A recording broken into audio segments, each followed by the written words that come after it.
These are some alarming numbers coming out of the state of Wisconsin. Over 40% of people who were vaccinated in the state of Wisconsin are no longer with us.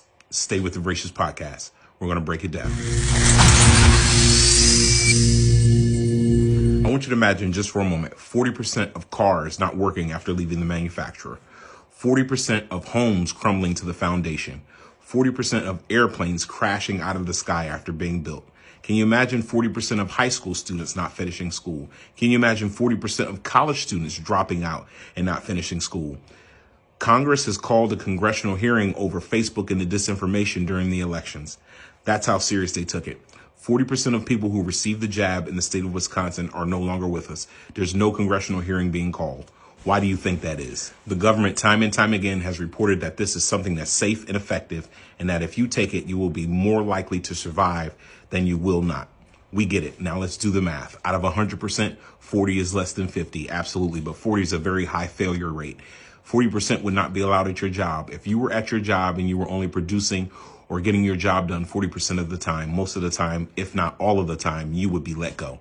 How is it okay that the American people in the state of Wisconsin are allowed to go through this suffering where 40% of the population that got the jab are no longer with us, and Congress is not blowing a head gasket? Like, I can't make heads or tails of it. And this dog and pony show of these different variants that come out, which we know to be true. Yes, there are variants. Yes, this virus mutates from time to time. But why continue to push this on people if it's not effective, if it's not saving lives, if it's only partially saving people? It is not doing what it's intended to do. Or maybe it is doing what it's intended to do.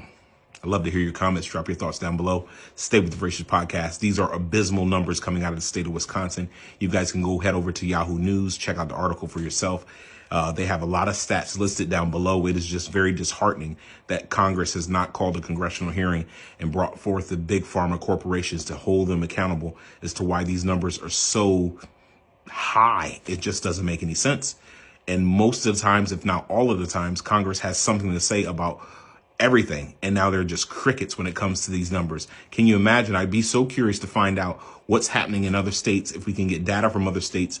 And by the way, this article is from the Washington Post, an organization that's won Pulitzer Prizes before. So this is some pretty hardcore, true reporting that's coming out of the state of Wisconsin. Again, stay with the Voracious Podcast. Drop your comments down below.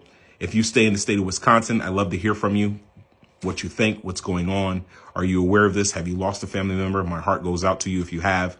But again, just be safe out there, guys. I'm out.